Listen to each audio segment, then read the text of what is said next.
여수 MBC 뉴스데스크입니다. 지난 4월 광양항에서 처리한 컨테이너 물량이 20만 TEU로 나타났습니다. 여수광양항만공사에 따르면 올해 4월 광양항의 컨테이너 처리 실적은 지난해 같은 기간에 비해 4.2% 증가한 20만 2,600 TEU로 집계됐습니다. 유형별로는 수출입 물량이 15만 5천여 TEU로 9.3% 증가한 반면 환적 물량은 4만 6천여 TEU로 9.8% 가까이 감소했습니다. 권오봉 여수시장이 내년 3월까지로 정해진 여수 만능 쓰레기 매립장의 매립 시한을 지키겠다고 약속했습니다. 권 시장은 지난 7일 매립장 입구에서 불법 쓰레기 반입 거부 시위를 하고 있는 주민 감시원들과 좌담회를 갖고 전임 시장들이 약속한 대로 이행하겠다며 이같이 밝혔습니다. 권 시장은 그러면서 현재 매립률과 관광도시의 현실 등에 대한 고려가 필요하다며 추후 매립 연장이 불가피할 경우 주민들과 먼저 협의하겠다고 말했습니다. 현재 만흥 매립장은 매립률이 64.8%로 2037년까지 추가 매립이 가능할 것으로 예상되지만 주민들은 전임 시장들의 약속을 근거로 시한 연장을 강력히 거부하고 있습니다. 어제 발생한 여수 이순신 광장의 거북선 조형물 계단 부식 사고는 노후화가 원인일 가능성이 높은 것으로 조사됐습니다. 여수시는 지난 2014년에 거북선 조형물을 설치한 이후 교체 작업을 하지 않았던 것으로 밝혔습니다. 여수시는 최근 내린 폭우로 나무가 약해져서 사고가 났을 가능성이 높은 것으로 보고 정확한 경위를 조사하고 있습니다. 어제 오후 9시쯤 여수시 이순신 광장에서는 거북선 모양으로 오르는 계단이 부서져 관람객 5명이 크고 작은 부상을 입었습니다. 이순신 광장의 거북선 조형물 추락 사고와 관련해 여수시가 우선적으로 부상자들의 긴급 구호 지원에 초점을 맞추기로 했습니다. 여수시는 오늘 오전 고재영 부시장 주재로 관계부서 긴급대책회의를 열고 부상자들이 후송된 서울 보라미 병원과 인천국제성모병원, 전남대병원 등에 각각 공무원 2명씩을 파견해 응급치료 지원에 착수했습니다. 여수시는 이와 함께 관광 성수기를 앞두고 지역의 모든 관광시설물에 대해 국가 재난 매뉴얼과 같은 형식의 대응 체계를 구축하기로 했습니다. 드론의 산업 영역을 키워나가기 위해서는 공공서비스 분야로의 확장이 무엇보다 시급한데요. 이를 위한 관련법 개정의 필요성도 커지고 있습니다. 김주희 기자가 보도합니다.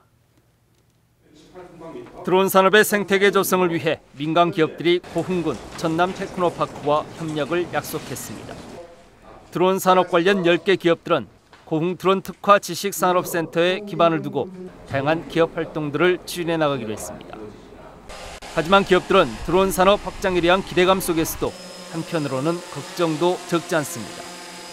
농업은 물론 치안, 해양, 기반시설 등에 적용할 수 있는 핵심 기술력을 모두 갖췄어도 아직 공공 영역에서의 활용도가 낮기 때문입니다.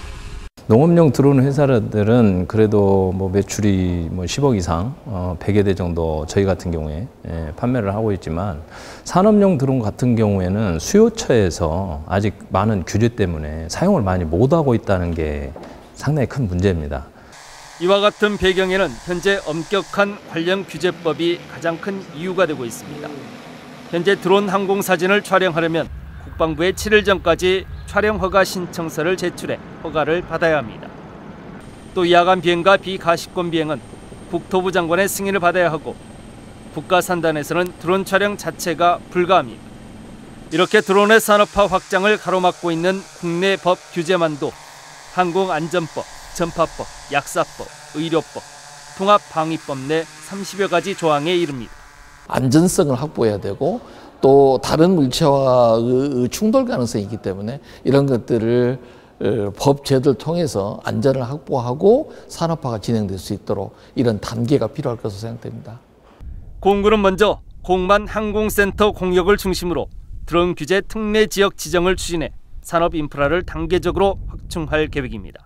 시험, 평가, 인증 시스템 구축과 드론 제조 기반 확충, 전문 인력 양성까지 공을 국내 최대 드론 산업 클러스터로 조성할 계획입니다.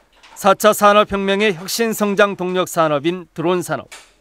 앞으로 관련 산업이 빠르게 성장하기 위해서는 전반적인 흐름에 따라갈 수 있는 관련 법에 대한 정비가 시급해 보입니다. MBC 뉴스 김주희입니다. 올해 전국적으로 A형 간염 환자가 크게 늘면서 각별한 주의가 요구됩니다. 광양시 보건소는 올해 6월 현재 전국 A형 간염 환자는 6,100여 명으로 지난해 같은 기간보다 350% 이상 늘었으며 관내 환자도 5명으로 확인됐다고 밝혔습니다. 비위생적인 환경에서 전파되는 A형 간염은 감염 뒤 피로감과 복통 등이 나타나며 심할 경우 간 질환으로 이어질 수 있어 예방접종과 함께 위생수칙 준수가 요구됩니다. 여름철 폭염과 태풍 등으로 인한 농작물 피해를 막기 위해 정부가 대책 상황실을 운영합니다. 농림축산식품부는 내일부터 오는 10월 15일까지 여름철 농업재해대책 상황실을 운영하고 기상특보가 발령될 경우 휴대전화 문자 메시지를 통해 해당 지역 농업인들에게 대응 요령을 제공할 계획입니다. 또 배수장을 포함한 농업용 수리시설을 사전 점검하는 한편 농작물의 피해가 심한 지역에는 전문가로 구성된 현장 기술 지원단을 파견해 긴급 복구를 지원하기로 했습니다. 학부모들이 카페에 모여 육아 문제를 토론하는 모습은 도시에서는 흔히 볼 수 있는 풍경이지만 농어촌은 사정이 다릅니다. 공동체 공간이 부족한 농산어촌 지역에 공동 육아 카페가 마련돼 양육 문제를 고민하는 청년 부모들의 쉼터가 되고 있습니다. 신광아 기자가 보도합니다. 전체 인구 3,000명에 불과한 강진군 성전면. 카페는 물론 다방조차 없는 면 소재지에 최근 공동 육아 카페가 문을 열었습니다. 명칭은 카페지만 커피와 홍차, 음료 등은 고객이자 주인인 학부모들이 직접 만들어 먹습니다. 자원봉사자인 학부모가 다른 아이들을 돌보는 동안 이곳을 찾은 다른 학부모들은 잠시 아이들을 내려놓고 교육 정보 등을 나눕니다. 저는 할아버지 할머니만 사신 줄 알았어요. 근데 알고 봤더니 젊으신 분들도 꽤 살고 계시더라고요. 그러면서 이게 이제 활성화가 되면서 젊은 사람들이 많이 찾아오시더라고요. 카페의 절반은 어린이 놀이터로 다양한 책과 교구가 마련돼 있습니다. 강진군의 공동 육아 카페는 모두 3곳. 당초 맘스 카페로 문을 열었지만 의미가 여성으로 한정된다는 지적에 명칭을 바꾸면서 아빠들의 출입도 시작됐습니다. 강진도 그리고 성전이지만 이 면단위에서도 젊은 남성들이 육아에 함께 참여를 하고 있구나라는 그런 변화된 모습을 제가 지켜볼 수 있었던 것 같습니다. 아이 키우기 좋은 여성 친화 도시를 지향하고 있는 강진구는 공동 육아 카페를 확대해 부모와 아동뿐만 아니라 지역 공동체 모임 공간으로 활용할 계획입니다. MBC 뉴스 신광하입니다. 순천시가 순천사랑 상품권 할인율을 5%로 확대해 운영합니다. 순천시는 지역 경제 활성화와 지역 공동체 강화를 위해 내일부터 순천사랑 상품권 할인율을 2%에서 5%로 확대 시행한다고 밝혔습니다. 순천사랑 상품권은 지난해 4월 출시해 지금까지 16억 원의 판매고를 달성했으며 대규모 점포 등 관내 6천여 개 가맹점에서 사용이 가능합니다. 전남 농촌 가구의 소득이 전국 평균에도 미치지 못한 것으로 분석됐습니다. 국회 입법조사처의 농가소득 변화와 시사점 보고서에 따르면 지난해 전남 지역 농가소득은 3,948만 원으로 전국 평균 소득에 비해 260만 원이 적은 것으로 조사됐습니다. 또 전남 지역 농가 자산은 전국 평균치 4억 9,500여만 원을 크게 밑도는 3억 2,600여만 원으로 농업을 기반으로 한 전남의 1차 산업 기반이 약화되고 있는 것 아니냐는 우려가 커지고 있습니다. 광양시가 친환경 농업 확대 정책의 하나로 시설 개선 사업을 추진합니다. 광양시는 올해 하반기부터 사업비 17억 원을 들여 농업기술센터 일대 미생물 생산시설을 증축하고 앞으로 연간 150여 톤의 미생물 제재를 농가에 보급할 계획입니다. 이와 관련해 광양시는 시설 현대화로 양질의 미생물을 대량으로 생산하게 돼 농민들의 경영 비용 절감에 도움이 될 것으로 기대했습니다. 농업과 농촌의 지속적인 발전을 위해서는 농촌 기업을 활성화해야 한다는 주장이 제기됐습니다.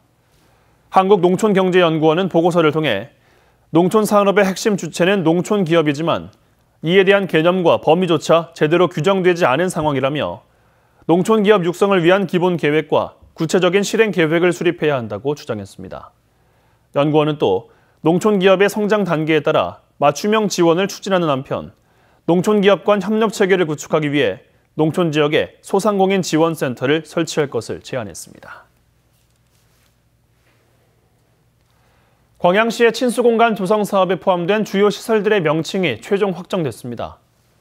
광양시는 이순신대교 해변 관광 테마거리와 3화섬 경관보도 육교의 명칭을 각각 해비치로와 해오름 육교로 확정하고 해당 명칭을 토대로 지역 내 관광 명소 홍보에 나설 계획입니다. 해양공원과 이순신대교를 연결하는 테마거리 조성 사업은 관광객들을 위한 친수공간 확보를 위해 추진되고 있으며 3화섬과 마동체육공원 사이 경관 육교는 오는 9월 준공을 앞두고 있습니다.